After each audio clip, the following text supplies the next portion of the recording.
Sana ay mapanood ninyo ang buong video na ito na tumatalakay kung bakit mahalaga ang relihiyon para sa isang tao batay sa paniniwala ng mga Kristiyano, lalo na sa simbahang Katoliko. Bago tayo magpatuloy, inaanyayahan ko kayong suportahan ang aming channel sa pamamagitan ng pag-subscribe. Maraming salamat.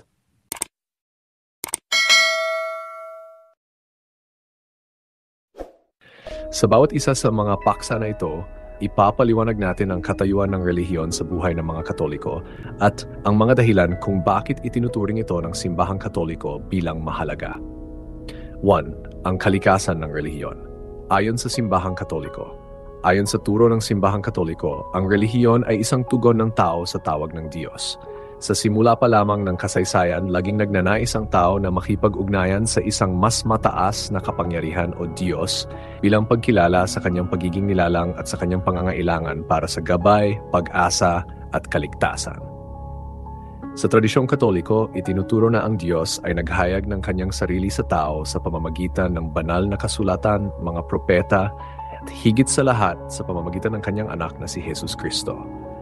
Sa ganitong konteksto, ang relihiyon sa Katolisismo ay hindi lamang isang sistema ng mga ritual at batas, kundi isang personal na ugnayan sa Diyos. Sa pamamagitan ng pananampalataya, ang mga Katoliko ay inaasahang lumalim sa kanilang kaalaman at pagmamahal sa Diyos at sumunod sa kanyang mga kalooban. A. Pagkilala sa Diyos sa likas na kapaligiran. Ang simbahang Katoliko ay nagtuturo na kahit sa pamamagitan ng likas na kapaligiran at sariling konsensya, makakakilala ang tao sa Diyos. Gayunpaman, ang buong kahayagan ng Diyos ay natagpuan sa pamamagitan ng paghahayag ni Kristo. Ang relihiyon, bilang isang sistematikong paraan ng pagsamba at pakikipag-ugnayan sa Diyos, ay isang mahalagang bahagi ng buhay ng tao. B. Ang pag-iral ng Diyos. Isa sa mga pangunahing paniniwala ng simbahang Katoliko ay ang pag-iral ng Diyos bilang ang pinagmulan ng lahat ng bagay. Ang Diyos ang lumikha ng sanlibutan at patuloy na namamahala dito. Ang relihiyon ay nagsisilbing tulay upang ang tao ay makabalik sa Diyos matapos ang pagkahiwalay sa Kanya dahil sa kasalanan. Ang kahalagahan ng relihiyon sa buhay ng isang Kristiyano.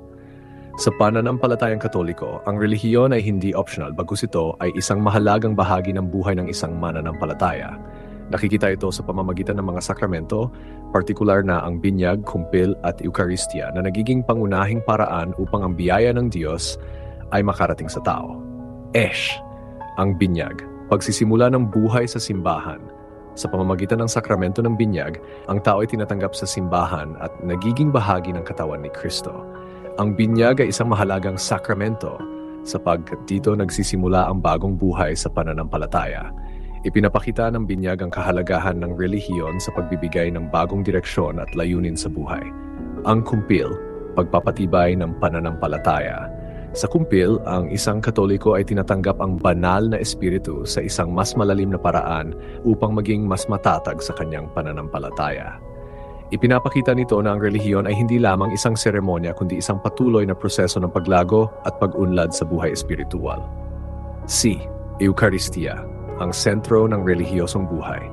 Ang Eucharistia o banal na misa ang sentro ng buhay ng isang Katoliko. Sa bawat pagdiriwang ng misa, muling iniaalay ang sakripisyo ni Kristo at tinatanggap ng mananampalataya ang kanyang katawan at dugo sa anyo ng tinapay at alak. Ang Eucharistia ay simbolo ng pakikiisa ng tao sa Diyos at sa buong simbahan. Ang paniniwala at gawa sa buhay ng mga Katoliko. Ang pananampalataya ayon sa Katolisismo ay hindi lamang isang bagay ng paniniwala kundi ng pagkilos. Ipinapakita ng mga gawa ang pagiging totoo ng pananampalataya. Ayon kay San Santiago 2:37, ang pananampalatayang walang gawa ay patay. Kaya't mahalaga para sa mga Katoliko na ipakita ang kanilang pananampalataya sa pamamagitan ng mabubuting gawa. Utos ng Diyos. Ang 10 utos ng Diyos ay nagsisilbing gabay sa mga Katoliko upang mamuhay ng matuwid. Ito ay nagpapakita na ang relihiyon ay may practical na implikasyon sa araw-araw na pamumuhay sapagkat hinihikayat nito ang mga mananampalataya na sundin ang mga alituntunin na nagdadala sa kanila sa isang moral na buhay. B. Ang awa at kalinga sa kapwa. Bukod sa pagsunod sa mga utos, tinatawag din ng mga Katoliko na mahalin ang kanilang kapwa, lalo na ang mga nangangailangan. Ang pagtulong sa kapwa ay isang konkretong paraan ng pagpapakita ng pagmamahal ng Diyos at isang anyo ng pagganap ng pananampalataya. 4. Ang papel ng relihiyon sa buhay, pampamilya at panlipunan. Isa sa mga pangunahing turo ng simbahang Katoliko ay ang pagiging mahalaga ng pamilya bilang batayang unit ng lipunan at ng simbahan. Ang mga magulang ay may pananagutan na turuan ang kanilang mga anak ng mga aral ng pananampalataya at hubugin sila ayon sa mga prinsipyo ng simbahang Katoliko. Pag-aasawa, isang sakramento. Ang kasal ay tinuturing na isang sakramento sa simbahang Katoliko na nangangahulugang ito ay isang banal na kasunduan sa pagitan ng isang lalaki at isang babae na may layuning bumuo ng isang pamilya at magkaisa bilang isang katawan sa harap ng Diyos. Ang relihiyon ay nagiging pundasyon ng isang matibay at makadiyos na pamilya. Part B. Edukasyon sa relihiyon ng mga anak. Ang mga magulang ayon sa simbahang Katoliko ay may pangunahing responsibilidad na turuan ang kanilang mga anak tungkol sa relihiyon. Ang relihiyosong edukasyon ay nagbibigay ng gabay sa moral at ethical na mga halaga na nagsisilbing batayan ng kanilang pag-unlad bilang tao. 5. Pagpapahalaga sa tradisyon at mga sakramento. Bukod sa banal na kasulatan, ang tradisyon ay isa sa mga pangunahing haligi ng pananampalatayang Katoliko. Ang tradisyon ay kinabibilangan ng mga turo, gawi at mga seremonyas na nagmula sa mga apostol at ipinasa-pasa sa loob ng maraming henerasyon. A. Mga sakramento bilang landas ng biyaya. May 7 sakramento ang simbahang Katoliko at ang bawat isa ay tinuturing na isang daluyan ng biyaya. Ang mga sakramentong ito ay hindi lamang mga ritual, kundi mga paraan upang mas lalo pang mapalapit ang tao sa Diyos. B. Pagsunod sa mga tradisyon ng simbahan. Ang mga tradisyon ng simbahang Katoliko tulad ng mga araw ng kapistahan, pag-ayuno, at pagdiriwang ng mga santo ay nagpapakita ng mayamang kasaysayan at kultura ng simbahan. Ang pagsunod sa mga ito ay hindi lamang isang bagay ng obligasyon, kundi isang pagpapahayag ng pakikiisa sa buong komunidad ng mga mananampalataya. 6. Mga hamon ng modernong panahon at ang tugon ng simbahang Katoliko. Ang modernong panahon ay nagdala ng maraming hamon sa pananampalatayang Katoliko. Ang sekularisasyon, relativismo at materialismo ay ilan lamang sa mga isyung kinakaharap ng simbahan. Sekularisasyon at ang pagbawas ng relihiyosong impluensya. Isa sa mga pangunahing hamon ng modernong panahon ay ang sekularisasyon o ang paglayo ng lipunan mula sa relihiyosong mga pagpapahalaga. Sa maraming lugar, ang relihiyon ay tinuturing na isang pribadong bagay na hindi na dapat makialam sa pampublikong pamumuhay.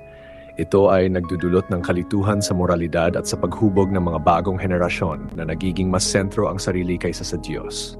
Tugon ng simbahang Katoliko ang pananatiling matatag sa mga turo nito kahit sa gitna ng mga pagbabago sa lipunan.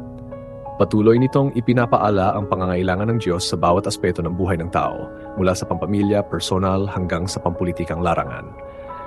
Ipinaglalaban ng simbahan ang kahalagahan ng moralidad na itinatag sa likas na batas ng Diyos na hindi nagbabago sa paglipas ng panahon.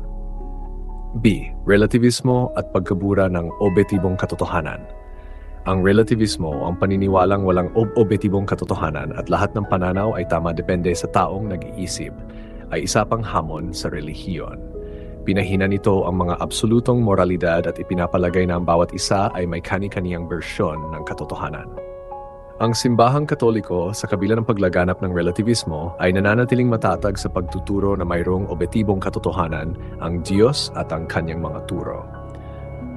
Ang mga prinsipyo ng moralidad ay hindi nakabatay lamang sa opinyon ng tao, kundi sa kalooban ng Diyos na ipinahayag sa banal na kasulatan at sa tradisyon ng simbahan. C. Materialismo at ang pagwawalang bahala sa espiritual na aspeto ng buhay.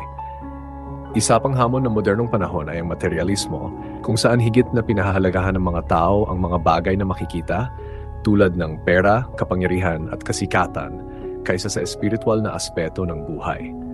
Ito ay nagiging sanhi ng pagkawalay ng tao sa kanyang pananampalataya dahil inuuna niya ang mga makalupang layunin. Ang simbahang Katoliko ay patuloy na nagpaalala sa tao na ang tunay na kayamanan ay hindi makikita sa material na bagay, kundi sa kanyang relasyon sa Diyos. Pinahalagahan ng simbahan ang pagkakaroon ng balanse sa pagitan ng material at espiritual na pamumuhay at hinihikayat ang mga mananampalataya na huwag kalimutan ang kanilang tungkulin sa Diyos at kapwa sa gitna ng kanilang pagtatrabaho at pamumuhay. 7. Ang papel ng relihiyon sa moralidad at etika. Mahalagang aspeto ng relihiyon, lalo na sa simbahang Katoliko, ang paggabay sa tao tungo sa tamang asal at moralidad. Itinuturo ng simbahan na ang bawat tao ay may konsensya, isang natural na kakayahang kumilala ng tama at mali. Gayunpaman, ang konsensya ay nangangailangan ng gabay mula sa mga turo ng simbahan upang ito ay gumana ng maayos. Ang 10 utos at moral na gabay. Ang 10 utos ng Diyos na ibinigay kay Moises sa bundok ng Sinai ay isa sa mga pangunahing batayan ng moralidad sa simbahang Katoliko.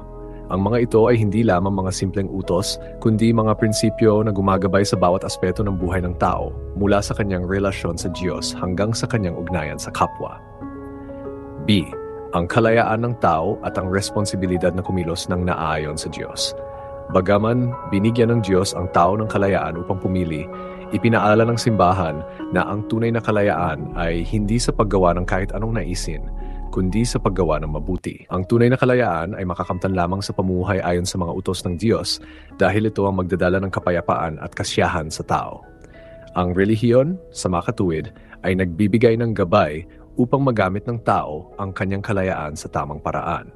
C. Ang kalikasan ng kasalanan at ang pagtuturo ng simbahang Katoliko. Ayon sa turo ng simbahang Katoliko, ang kasalanan ay isang paglayo sa Diyos at sa kanyang mga utos. Ang kasalanan ay maaring mortal, maluba, o venial, magaan, depende sa bigat ng pagkakasala. Ang mortal na kasalanan ay nagdudulot ng ganap na pagkahiwalay ng tao sa Diyos, at ang solusyon dito ay ang sakramento ng kumpisal. Ang simbahan ay nagbibigay ng malinaw na mga alituntunin upang maiwasan ang kasalanan tulad ng pagkilala sa mga tukso at paghingi ng biyaya mula sa Diyos upang mapaglabanan ang mga ito. Ang relihiyon ay nagsisilbing gabay upang ang tao ay makapamuhay na malinis at naayon sa kalooban ng Diyos. 8. Pag-unawa sa Eukaristiya. Bilang sentro liko, ang Eukaristiya o banal na misa ay itinuturing na nakamataas na paraan ng pagsamba sa simbahang Katoliko. Sa bawat misa, muling iniaalay ang sakripisyo ni Kristo sa krus at ang mga mananampalataya ay nakikibahagi sa katawan at dugo ni Kristo sa anyo ng tinapay at alak. Ang Eukaristiya bilang sakripisyo at pag-aalay. Ang Eukaristiya ay hindi lamang isang paggunita sa ginawa ni Jesus, kundi isang tunay na pakikibahagi sa kanyang sakripisyo. Ipinapakita nito na ang relihiyon ay hindi isang makalumang gawain, kundi isang buhay na tradisyon kung saan ang mga mananampalataya ay aktibong nakikilahok. Ang pakikibahagi sa Eukaristiya ay nagbibigay sa mga Katoliko ng lakas at biyaya upang harapin ang mga hamon ng buhay. B. Ang pakiisa sa komunidad ng mananampalataya. Bukod sa pagiging pakikibahagi kay Kristo, ang Eukaristiya ay simbolo ng pakikiisa ng bawat Katoliko sa buong simbahan. Sa misa, nagtipon ang mananampalataya bilang isang katawan, hindi lamang para magsimba, kundi para magkaisa sa panalangin at pagsamba. Ang relihiyon ay hindi isang solo na karanasan, kundi isang komunal na pagsasama-sama ng mga nananalig. 9.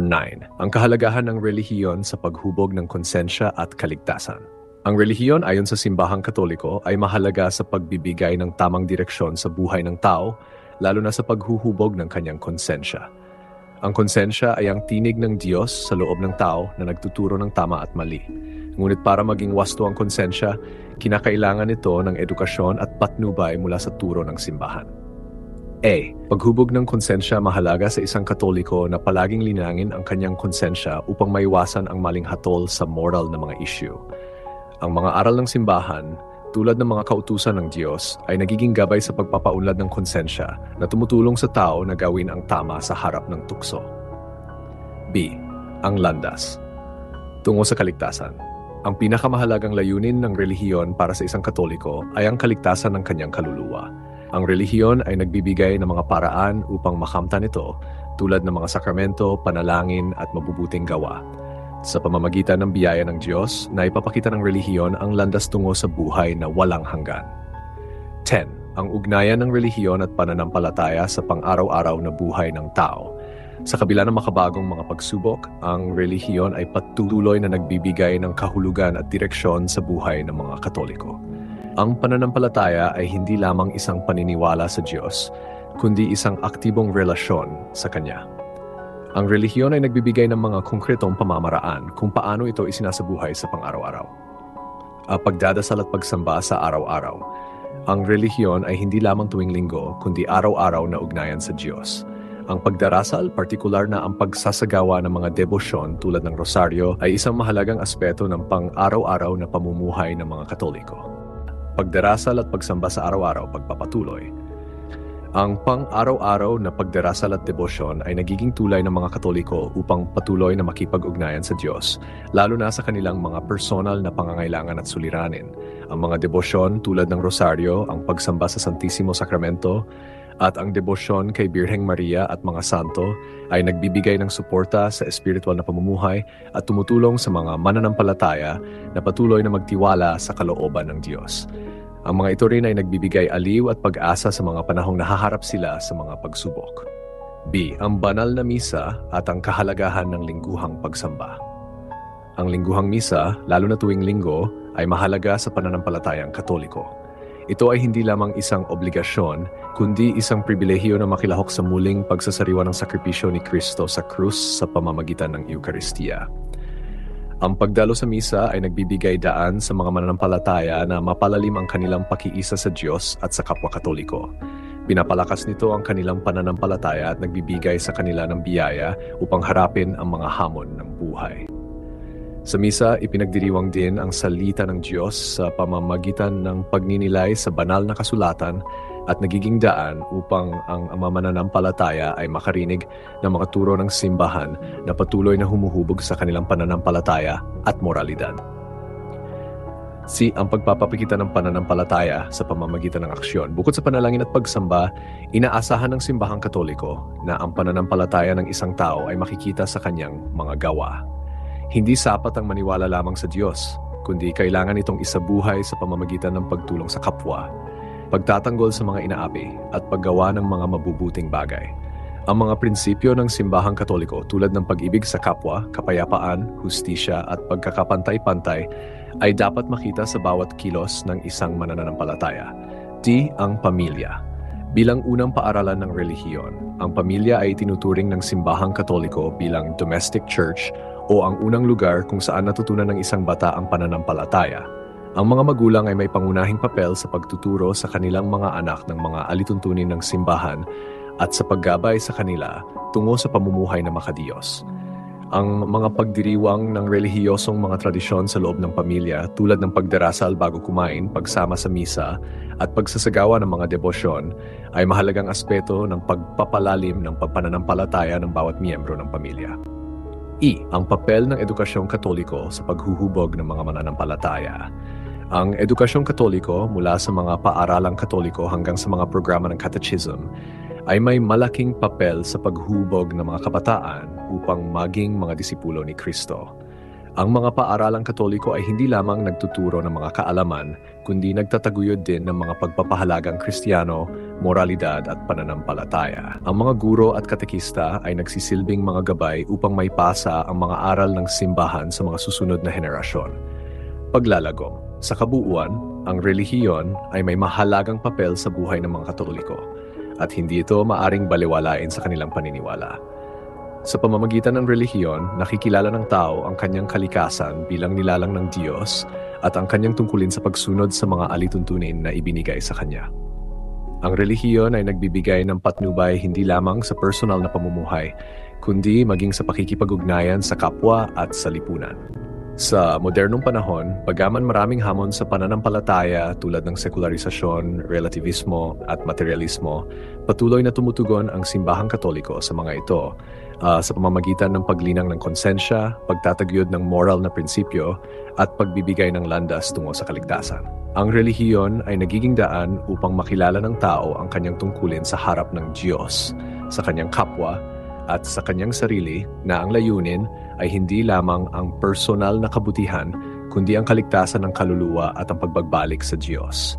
Sa araw-araw na buhay ng mga Katoliko, ang pananampalataya at relihiyon ay nagsisilbing ilaw at gabay upang kanilang magampanan ang kanilang mga tungkulin bilang mga anak ng Diyos.